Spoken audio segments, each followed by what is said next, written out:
Close your eyes and listen. That metal click when you turned the TV knob, the hiss of static before the picture snapped into place, the smell of warm VHS tape as you pushed it into the VCR, the scrape of a bike chain that needed oil, the metallic taste of water from the garden hose on a summer afternoon. If you were a kid in 1985, these aren't just memories. They're feelings that live somewhere in your chest. You can still hear that sound, the one your friend's bike made coming up your driveway. You knew who it was before you even looked out the window. Because in 1985, that's how the world worked. Everything had a sound, everything had a texture, and nothing, absolutely nothing, needed batteries to make it real. This is what it was like to be a kid in 1985, the last children of the analog world. Saturday morning, 1985. You wake up to silence, not an alarm, because kids didn't have alarm clocks on weekends. You wake up because your body knows it's cartoon time, and if you sleep past 7:30, you've already missed the good ones. You pad down the hallway in your footy pajamas, or maybe those thin cotton pajamas with the pattern that's been washed so many times, the colors barely exist anymore. The house is cold. Your parents haven't turned up the heat yet.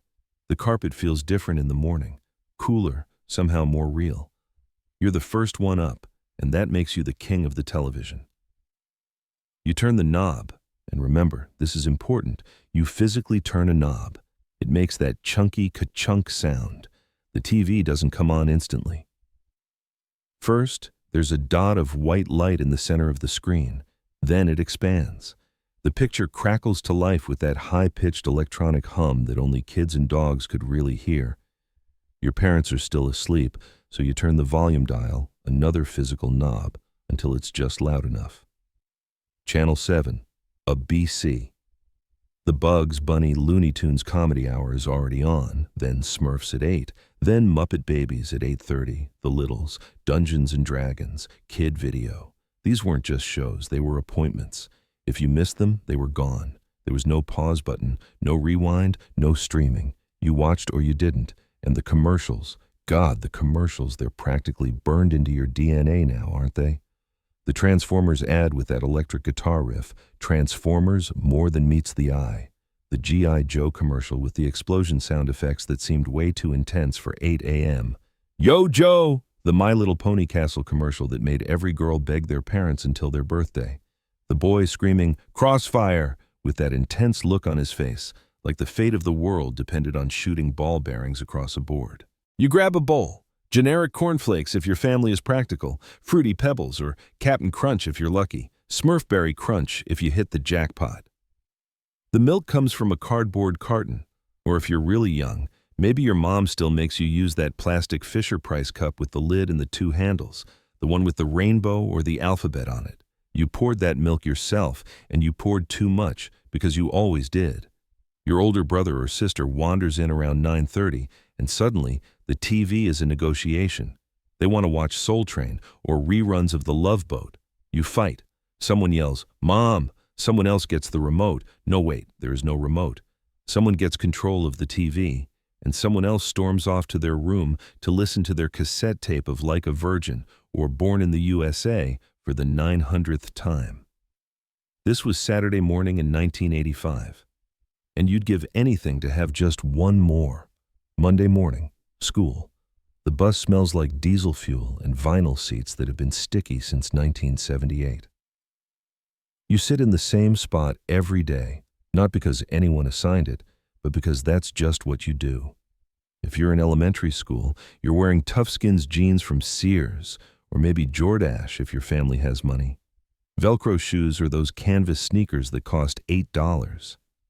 If you're in middle school, you're desperate for Levi's 501s, or maybe, if you're incredibly cool, some Vans or Air Jordans, though most kids just had regular Converse or Pro-Keds girls wear those fuzzy sweaters with the geometric patterns. Leg warmers are still hanging on from 83 and 84, mostly in gym class. If you're a boy with any social awareness at all, you want a members-only jacket, though most of you are wearing a hand-me-down windbreaker from your older cousin. The classroom smells like chalk dust, old wood, and that specific industrial cleaner that every school in America used. Your teacher writes on the blackboard with actual chalk. When she claps the erasers together outside, a cloud of white dust explodes into the air. Sometimes you get to do this, and it feels like a privilege.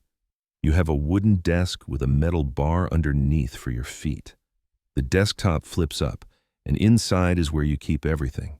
Your Trapper Keeper covered in stickers, your pencil box, maybe metal, maybe plastic, definitely loud when you open it. Your pencils are actual wood pencils that you sharpen with a wall-mounted sharpener that sounds like it's eating the pencil alive. You have that pink eraser that never actually erases cleanly, just smudges everything into a gray mess. Your Trapper Keeper. Let's pause here. This wasn't just a binder, this was your identity. The design on the cover mattered. Kittens, sports cars, rainbows, abstract neon geometric patterns that looked like a screensaver exploded. The Velcro made that rip sound that echoed through the quiet classroom and made everyone look at you inside. The rings that never quite worked right. The pocket folder with the Lisa Frank unicorn, or the Lamborghini Countach that you definitely couldn't afford but could dream about lunchtime. You walked to the cafeteria in a line, because everything in 1985 happened in lines. The lunch lady scoops food onto those divided plastic trays. The rectangle pizza that tasted like cardboard and heaven at the same time. The crust was crunchy and the cheese was greasy, and it was somehow the best pizza you'd ever have. Or maybe it's tater tots and a hamburger that's been under a heat lamp for who knows how long. Chocolate milk in the little carton that's impossible to open without exploding. You stab it with the straw and milk shoots everywhere. Everyone laughs. If you brought lunch from home, it's in a metal lunchbox. He-Man, Care Bears, Transformers, Star Wars, Dukes of Hazzard. Whatever it is, it's probably dented from when you dropped it on the bus or when Brad threw it across the playground. Inside, a sandwich in a Ziploc bag that's been reused 17 times. A plastic baggie of Doritos. A Capri Sun that you jab the straw into, and if you miss, the entire thing explodes across your pants and you walk around the rest of the day smelling like fruit punch, a Hostess Twinkie or Ding Dong, or maybe, if your mom is health conscious, an apple that you'll never eat. You trade.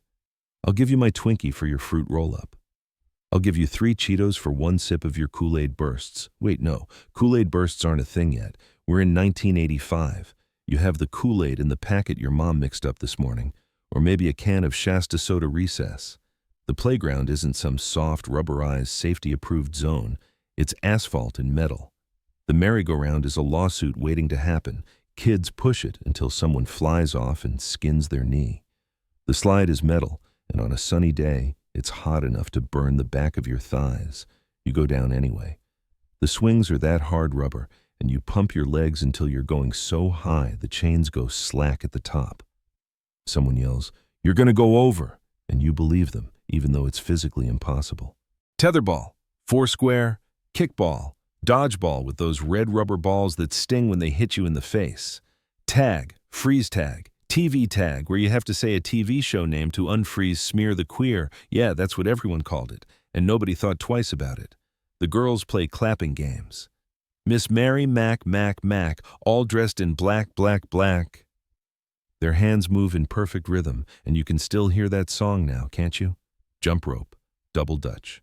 The rope slaps the pavement in that rhythmic pattern, whap, whap, whap, whap, whap, whap. You smell like sweat and dirt and outside when you go back to class. Nobody cares. 3:15 p.m. The bell rings. School's over. If you're lucky, you walk home with your friends. If you live too far, the bus. If your parents are still at work, you're a latchkey kid. You wear that key on a shoestring around your neck, tucked under your shirt. You let yourself into an empty house that smells like this morning's coffee and the carpet that hasn't been vacuumed in a few days. You're supposed to do your homework. You don't. Not yet. First, TV. You turn on the TV. That same chunky knob, that same warm-up hum, and it's cartoon time again. Different cartoons now. Afternoon cartoons. Transformers, G.I. Joe, He-Man and the Masters of the Universe, She-Ra, Thundercats. Thunder, thunder, Thundercats, hoo! If you were a boy in 1985, you can still hear that line in Lion-O's voice. If you were a girl, you probably loved She-Ra, but you also watched He-Man because your brother controlled the TV. MASK, Voltron, Robotech. If you were a bit older and your local station aired it, these weren't just cartoons. They were toy commercials disguised as 22-minute adventures, and you didn't care. You wanted every single toy they showed after cartoons? Sitcom reruns, Three's Company, The Brady Bunch, Gilligan's Island, The Flintstones, I Love Lucy, shows your parents watched as kids now rerun into infinity. You've seen each episode 4 times, but you watch anyway because what else are you going to do? Go outside? Well, actually, yes, but not before a snack. You rummage through the kitchen, peanut butter and jelly on white bread, Wonder Bread that you can squish into a ball if you want Chips Ahoy cookies, Oreos that you twist apart and lick the cream out of, cheese and crackers, Kraft singles wrapped in plastic that you peel off and eat with Ritz celery with peanut butter and raisins, ants on a log, your mom calls it, Pop-Tarts, toasted or straight from the package, pizza rolls that burn your mouth every single time bagel bites. No, wait, those don't exist yet. Hot Pockets? Nope. Not yet either. Okay, you microwave a leftover piece of pizza, or you make yourself a grilled cheese on the stove because you're 9 and your mom trusts you not to burn the house down. The microwave, by the way, is huge. It's beige. It has dials and buttons that feel like you're operating spaceship equipment. It beeps loudly when it's done, and that beep will continue until someone opens the door. It sounds like beep, beep, beep, beep, beep. Your mom yells from the other room, "Turn that off!" Maybe you call your friend. You pick up the phone, a landline attached to the wall with a curly cord that's been stretched out and tangled into oblivion. You dial their number. You know it by heart because you call them every day. If someone else is on the line, you hear the conversation already happening. "Get off the phone," you yell. Your sister yells back, "I was here first." If your friend answers, you make plans. Meet at the tree in 20 minutes. Meet at the schoolyard. Meet at your house. That's it. No texting, no GPS, you just show up. And they're there, because they said they would be. Let's talk about the toys. Because in 1985, toys weren't just things you owned, they were everything Transformers. You begged for Optimus Prime. You got Bumblebee. You loved him anyway. The transformation was never as smooth as it looked on TV. Half the time, a piece broke off, and you had to use Scotch tape to hold his arm on. But he was yours. G.I. Joe. The 3 3/4-inch ones, not the old 12-inch dolls your dad played with.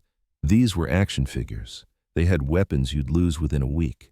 They had backpacks and helmets and tiny accessories that disappeared into the carpet, never to be seen again. Snake Eyes was the coolest. Destro was terrifying. Cobra Commander's voice is still in your head. Cobra! He-Man, Masters of the Universe Castle.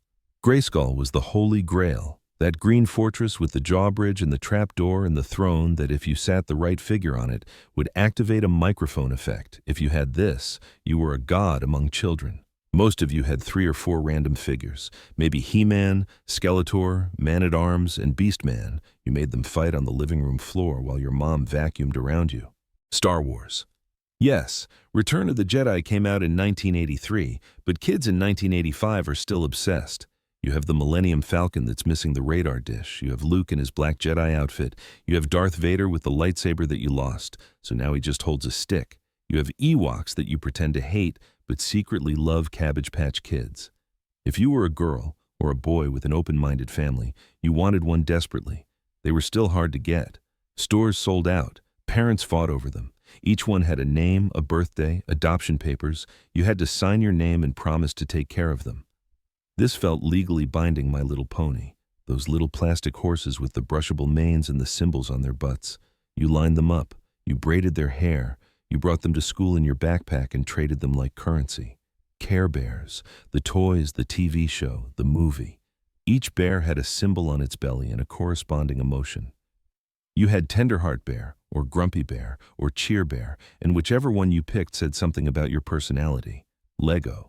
Not Lego sets with instructions and specialized pieces, just buckets of Lego bricks, red, blue, yellow, white. You built whatever your brain could imagine, a spaceship, a house, a car. It fell apart. You built it again, Rubik's Cube. Everyone had one. Nobody could solve it. Someone's older brother could solve it, and he was treated like a wizard. You peeled the stickers off and rearranged them. You weren't fooling anyone. Simon, that electronic memory game with the 4 colored buttons that lit up and beeped. You had to repeat the pattern. It got faster. You failed. The game made that sad, descending wah wah wah wah sound, and you tried again. Light bright. You pushed colored plastic pegs into a black board, and when you turned on the light behind it, it glowed. You made the pictures from the pattern sheets, or you freestyled and made abstract art that your mom said was very creative. Etch a sketch. 2 knobs, 1 screen, infinite frustration. You could draw stairs and boxes. Anything else was impossible. You shook it to erase. That shh sound of the aluminum powder resettling inside Speak and Spell. Spell, C-A-T, that is correct. That robotic voice is still in your head. Sometimes you typed in swear words just to hear the robot try to say them. Teddy Ruxpin, the bear that could read you stories from a cassette tape. His mouth moved, his eyes blinked. He was either magical or deeply creepy, depending on your temperament. Some kids put in their older siblings' Def Leppard tape just to watch Teddy Ruxpin's mouth move to Pour Some Sugar on Me. It was disturbing and hilarious. And then there were the bikes. Every kid had a bike. Your bike was your freedom. It's how you got everywhere. You didn't wear a helmet. Helmets were for kids in the commercials. You wore jeans and a t-shirt, and you rode. Your bike had a banana seat or a regular seat. It had handlebars with streamers if you were young or a girl, or no streamers if you were a boy who cared about looking cool. It might have had a sissy bar, that tall backrest behind the seat. It had a chain that came off constantly, and you learned to put it back on yourself, getting grease all over your hands. You put baseball cards in the spokes with clothespins, so it made that flap, flap, flap, flap sound when you rode. It sounded like a motorcycle. It sounded like power.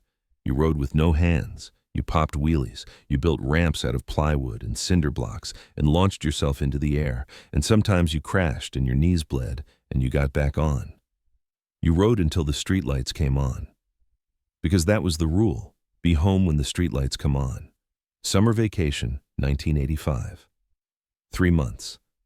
No school, no structure, just time. You wake up late, you eat cereal in front of the TV, you watch The Price is Right with your mom, you watch game shows, Press Your Luck, Card Sharks, Jokers, Jokers, Jokers, Wild Bob Barker tells you to spay and neuter your pets. You don't know what that means. Then you go outside, and you stay outside. There's no plan, no play date, no organized activities. You just go. You meet up with your friends, and together you create the day. You ride bikes to the creek, you catch crawfish with your bare hands, you skip rocks, you build a dam out of sticks and mud and rocks, and it holds for maybe 10 minutes before the water breaks through. You don't care. You build another one. You play in the woods, you build a fort out of fallen branches. You pretend you're in Vietnam, or you're on an adventure like Indiana Jones, or you're in Star Wars hiding from the Empire. Someone finds a Y-shaped stick and makes a slingshot with a rubber band. You shoot rocks at trees. One kid shoots a rock at a hornet's nest. Everyone scatters, screaming. You play flashlight tag when it gets dark. You play ghost in the graveyard. You play kick the can. You play until you're sweaty and your clothes are dirty and you smell like summertime. That mix of fresh-cut grass and sunscreen and something else you can't name, something that only exists in childhood. You go to the public pool. The water smells like chlorine so strong it burns your eyes. You cannonball off the diving board. You play Marco Polo until the lifeguard yells at you to stop running. You buy candy from the concession stand, a Charleston Chew or a Big League Chew, that shredded gum in a pouch that made you feel like a real baseball player. Afterwards, your skin smells like chlorine for hours and your hair is crunchy. Your mom makes you come inside for lunch. You eat a bologna sandwich and drink Kool-Aid from the plastic pitcher with the smiley face on it. Then you're back outside. You set up the slip and slide in the backyard. It's a long sheet of yellow plastic with water spraying from the sides. You run, you dive, you slide 5 feet and hit the grass at the end. It hurts. You do it again. You run through the sprinkler, just a regular oscillating sprinkler, the kind that goes tick, tick, tick, tick, tick as it rotates, spraying water in an arc. You time your run, trying to get through without getting wet. You fail every time. You're soaked. You're laughing. Someone's dad is mowing the lawn. The smell of cut grass fills the air. Someone's mom is grilling hot dogs. You can smell them from 2 yards over. The ice cream truck comes through the neighborhood. You hear the music from 3 blocks away, that janky off-key melody that could be Turkey in the Straw or The Entertainer or some song you can't identify, all played through a speaker that sounds like it's dying. You scramble to find change. You run outside barefoot, clutching $1 in sweaty coins. You buy a bomb pop or a screwball with the gumball at the bottom, or a Choco Taco or a candy cigarette, or wait, those are still being sold in 1985, aren't they? Or maybe you get the ice cream sandwich that sticks to the paper wrapper, or the strawberry shortcake bar with the crumbly coating, or the drumstick with the chocolate cone and the nut-covered ice cream and the chocolate chunk at the very bottom that's always the best bite. You eat it on the curb, your feet in the gutter, the sun beating down. Melted ice cream drips onto your hand. You lick it off. Friday night, your parents take you to the mall. The mall in 1985 is everything. It's not just a place to shop, it's a place to be. It's an ecosystem. It's a universe. You walk through the automatic doors and the air conditioning hits you like a wall. The mall smells like pretzels and orange Julius and the perfume from the department store. The floors are shiny. There's a fountain in the center. And if you're young, you throw a penny in and make a wish. If you're older, you and your friends sit on the edge and try to look cool. There's a record store, Musicland, or Sam Goody, or The Warehouse, rows and rows of cassette tapes, the new Madonna album, Wham!, Duran Duran, Bruce Springsteen. Your older sister is buying Crazy for You on cassette single. You're flipping through the comedy section, looking at Weird Al Yankovic's Eat It. There's a bookstore, Walden Books or B. Dalton. You go straight to the kids section, choose your own adventure books. Encyclopedia Brown, The Hardy Boys, Judy Blume, Beverly Cleary. Maybe you pick up a comic book, X-Men, Spider-Man, Transformers. There's Spencer's Gifts, the store that's half gag gifts, half things you're not sure you're allowed to look at. Lava lamps, blacklight posters, fart machines, t-shirts with jokes your parents won't let you buy. There's KB Toys. This is the cathedral, the Holy Land. Wall-to-wall toys. The Transformers you can't afford. The G.I. Joe aircraft carrier that costs more than your dad makes in a week. The board games, Monopoly, Clue, Trivial Pursuit. You stand there staring, memorizing what you want for Christmas. There's the arcade. Oh, the arcade. You walk in and the sound hits you first. Beeps, boops, explosions, laser sounds, the clatter of joysticks, the slap of buttons, the rattle of tokens. The carpet is dark with patterns designed to hide stains. The lights are dim except for the glowing screens. It smells like electricity and teenage boys and popcorn from the snack counter. You have $5 worth of tokens. Each game costs a quarter, 1 token. You have 20 plays to make count. Pac-Man, Ms. Pac-Man, Galaga Donkey Kong, Dig Dug, Centipede, Defender. You play until you lose all your lives. You don't have enough for another game, so you watch the older kids play. There's always one kid who's incredible at a game. The kid who can beat Galaga without dying once, who knows every pattern. Everyone gathers around to watch. He's a legend. He doesn't even look at the crowd. Karate Champ, Double Dragon, Kung Fu Master. The games where you fight. You press the button so hard your thumb hurts. And then there's Dragon's Lair. The game that costs 50 cents, 2 tokens. The game with the laser disc that plays like a cartoon. You die in 5 seconds because you don't know the pattern yet. You watch someone else play. You learn. If you're really lucky, your parents give you money for dinner at the food court. Orange chicken from the Chinese place, a slice of pizza from Sparrow, a hot dog on a stick, a pretzel from Auntie Anne's. No, wait, Auntie Anne's doesn't exist yet. A regular soft pretzel from wherever, a drink from Orange Julius that's so sweet it makes your teeth hurt. You sit at those metal tables with the attached chairs. You eat. You watch people. Life is happening all around you. Let's talk about what was cool in 1985. If you had an older sibling, you heard music you weren't supposed to hear yet. Your brother's cassette tapes, your sister's records. They were into the real stuff, the stuff that mattered. Madonna. Like a Virgin. Material Girl. Your sister played it constantly. She wanted to dress like Madonna, the lace gloves, the bangles, the bow in her hair. Your mom said no. Prince. Purple Rain. When Doves Cry. Let's Go Crazy. You didn't fully understand what Prince was singing about, but you knew it was dangerous and cool, and your parents didn't love you listening to it. Duran Duran, The Reflex, Hungry Like the Wolf. Your sister had the posters Simon Le Bon, John Taylor. She screamed when they came on MTV. Wham! Wake Me Up Before You Go Go, Careless Whisper, George Michael in those fingerless gloves and neon shorts. You thought he was the coolest person alive. Bruce Springsteen, Born in the USA. Dancing in the Dark. Your dad actually liked this one. He played it in the car. You knew every word. Tears for Fears. Everybody Wants to Rule the World. Shout. These songs played everywhere. The radio, the mall, the skating rink, Cyndi Lauper. Girls Just Want to Have Fun. Time after time. Her hair was every color. She was weird and fun, and your mom kind of liked her Phil Collins. Sussudio. One More Night.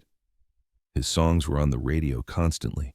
You didn't know why, but they made you feel something. And then there was Michael Jackson, Still the King. Thriller came out in '82, but in 1985, kids are still trying to moonwalk. You practice in your socks on the kitchen floor. You never quite get it.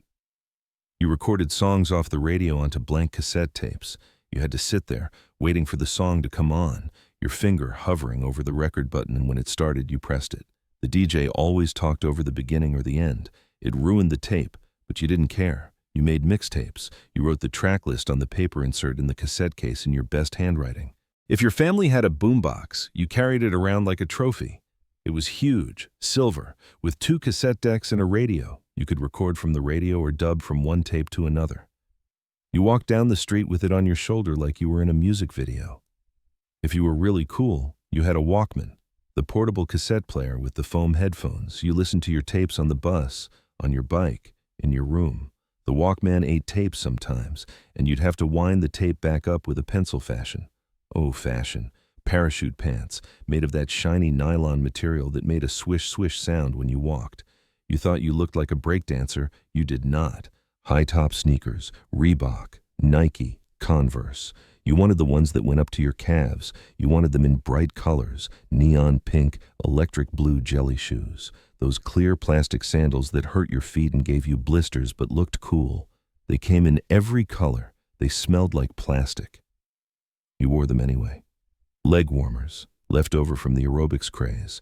Girls still wore them, sometimes over their jeans, sometimes just on their legs. Swatch watches, the colorful plastic watches that everyone wanted.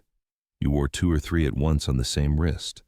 It was a status symbol, slap bracelets, neon fabric over a metal strip. You slapped them on your wrist and they curled around, deeply satisfying. Schools banned them because kids kept slapping each other. Members-only jackets. The collar, the shoulder pads, the zip pockets. If your dad wore one, he was the coolest dad in the neighborhood. Headbands. Terry cloth, sometimes neon, sometimes striped. Guys and girls both wore them. You thought you looked athletic. You looked like you were in an aerobics video. Big hair. Everyone's mom had big hair. Perms, aquanet, hair teased and sprayed until it could survive a hurricane. The bathroom smelled like hairspray every morning. Here's what you need to understand about being a kid in 1985. You were bored a lot, and that was okay. You were bored, so you invented things. You made up games. You used your imagination because there was no screen to stare at, no app to open, no video to scroll to. You had a stick, and that stick was a sword, a wand, a baseball bat, a fishing pole, whatever you decided it was. You were outside until the streetlights came on, not because your parents made you, but because that's where life was. Inside was boring. Outside was everything. You talked to your friends face to face. You rode your bike to their house. You knocked on the door. Can they come out and play? If they weren't home, you left. You tried again later. There was no texting to check first. You just went. You didn't document your life. There are no photos of most of your childhood, except for birthdays and holidays and school picture day. That embarrassing thing you did, only the 5 people who saw it remember. It's not on the internet forever. It's just a memory, fading slowly, becoming a story you tell at Thanksgiving. You were unreachable. When you left the house, you were gone. Your parents couldn't call you. You couldn't call them. You existed in the world independently, and it was fine. You came home when you were supposed to. You survived. You waited for things. You waited for your favorite TV show to come on. You waited for the movie to come to the dollar theater. You waited for your birthday, for Christmas, for summer vacation. Waiting built anticipation. Everything felt more special because you had to wait for it. You had secrets. You had a diary with a lock, a tiny key that you hid under your mattress. You wrote your secrets in there, and nobody could read them unless they found the key. There was no cloud backup. No one was hacking your diary. It was private, truly private, in a way nothing is anymore. You made mistakes and they stayed small. You said something dumb, and by next week people forgot. You wore an embarrassing outfit, and it wasn't photographed and shared. You had bad haircuts. Everyone did. And they existed only in 1 or 2 school photos that stayed in a box in your parents' closet. You were a kid in a way that doesn't exist anymore. If you close your eyes, you can still go back there, can't you? You can still hear the theme song to Transformers. You can still feel the heat of that metal slide on a summer day. You can still taste that rectangle pizza from the cafeteria. You can still smell the chlorine from the pool, the cut grass, the gasoline from your dad's lawnmower. You can still remember what it felt like to be so bored. You invented an entire world in your backyard. To ride your bike with no destination, to come home when the streetlights came on, dirty and exhausted and happy. Being a kid in 1985 meant living in the last moment before everything changed, before computers in every home, before cell phones, before the internet reshaped everything into what it is now.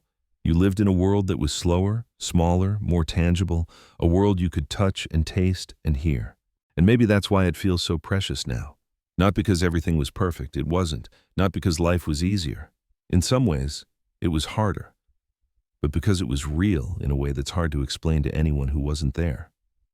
You knew your neighbors. You played with kids on your street whose last names you didn't even know. They were just Brian or the girl with the bike. You made friendships that lasted all summer and then dissolved when school started, and that was fine. Not everything had to be permanent. You had adventures that were small and huge at the same time. Finding $5 in the couch cushions felt like winning the lottery. Staying up past your bedtime felt like rebellion. Catching a firefly in a jar felt like capturing magic, because it was. You grew up in the glow of analog everything. The static between channels, the hum of the refrigerator, the tick of the kitchen clock, the creak of the screen door. Every sound meant something. Every sound was a part of the soundtrack of your childhood. And now, decades later, those sounds come back to you at random moments. You're driving to work and a song comes on, Take on Me, or Don't You, Forget About Me, or We Are the World. And suddenly you're 9 years old again, sitting in your friend's basement, eating Doritos, arguing about who gets to be player one. That's the gift of being a kid in 1985. It lives in you. It's a place you can return to whenever you need to remember what it felt like to be completely, unself-consciously, joyfully young.